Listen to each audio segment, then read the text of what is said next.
Hello and welcome to another update video about DOT. DOT is currently following the preferred scenario, this white wave structure that we discussed in recent weeks. The support area hasn't changed, still between $4.60 and $7.51. And it doesn't, the depth of the decline is absolutely acceptable. The speed with which this decline happened was a bit surprising, obviously, I think not only to me. But nevertheless, the support area was on the chart and DOT has done what it needed to do in the white count, which was the preferred scenario. I removed the yellow count from the chart, which was the slightly more directly bullish scenario. However, which would have been a large ABC structure and already, wasn't preferred scenario for a while really, or hasn't been. So now we are in the support area.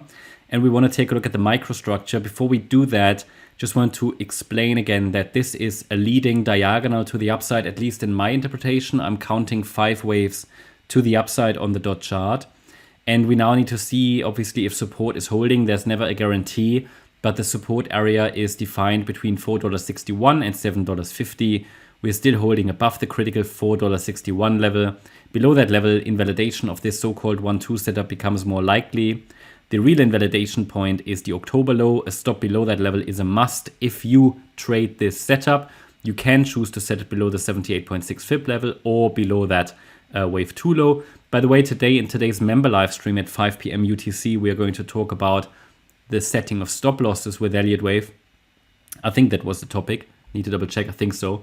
Every Sunday we've got a member live stream, and at 5 p.m. UTC, every Sunday. So today the topic is setting of stop losses. In case you are interested, feel free to check out our membership. But getting back to the chart, obviously it's up to you, where you set the stop loss. There are just basically based on Elliott Wave generally 2 levels where they could be set below the 78.6 fib level. If you do that, there's always a risk that you get stopped out and it still rallies, because that's not a formal invalidation point. It's only where probabilities start to shift. And you can always get a wick below and then a rally.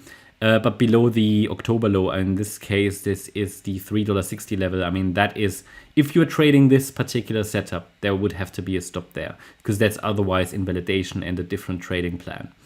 Then it's a leading diagonal. After a diagonal pattern, the pullback is typically sharp. And that's exactly what we see. So from anyone who's been following my channel and everybody who knows the Elliott Wave rules and guidelines, you know that the pullback after a diagonal is completed is typically sharp. So that's what we're witnessing here at the moment in this wave 2. Now let's go to the 1 hour time frame. It's dipped into the middle of the support area. Yesterday I made a post on Twitter, X Network. Feel free to join us there. Feel free to follow there. Just make sure you follow the right account.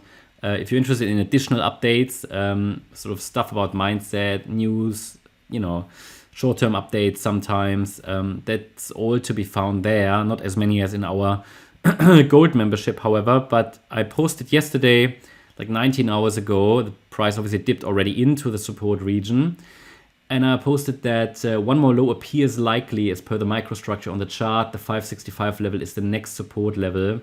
So obviously we were here sort of around 686. The price did rally into resistance between 720 and 744. And indeed then did follow the micro count and made one more low. So these kind of updates you get there. There are more of those in the gold membership, but some of them are distributed on Twitter or X. Okay, and it actually came down to nearly 565. I've since looked at the structure and added another resistance area, obviously, because, as we go lower, we have to adjust resistances. So the next resistance is $7. A break above that level now would be an indication that a low has formed, a sustained break above it, okay, because then the impulsive character of the decline is already eliminated. Well, it could still morph into a larger diagonal, a larger correction, but that would be the earliest indication we can get that a low is in, a sustained break above $7. Until then, one more low is indeed still likely. Okay, we have to at least consider it, and if it does that, the 565 level is next support, and then 461. If we break above $7, next structural resistance is at around $8.50, and then a very important one around $9.15. So if the price can get above that level, that would be further confirmation that a low is in. And if we now talk about reward and risk, if this indeed is a wave 2 correction, it's never guaranteed, but it's a valid setup. then a third wave should take us to around about $30, which is the 1.38 extension and an ideal target for a third wave. Absolute bare minimum for a third wave would need to be the $25 level, 1.236 extension, but the first ideal target is at 30. So that's what I'm watching. And but first of all, we need to see if the price can hold support. As I said, it might just be only one more low, then the count is technically really full. It could already have bottomed, but then I need to see some evidence with a first break above, or with a break initially, above $7, followed by a break above $9.15. Yeah, that's my update about DOT. Hope you liked the update. If you did, please hit the like button, leave a comment and subscribe. And if you really like the content, then please check out the channel membership. Also, make sure that you follow us on Instagram and Twitter for additional content. Thanks a lot for watching. Bye-bye.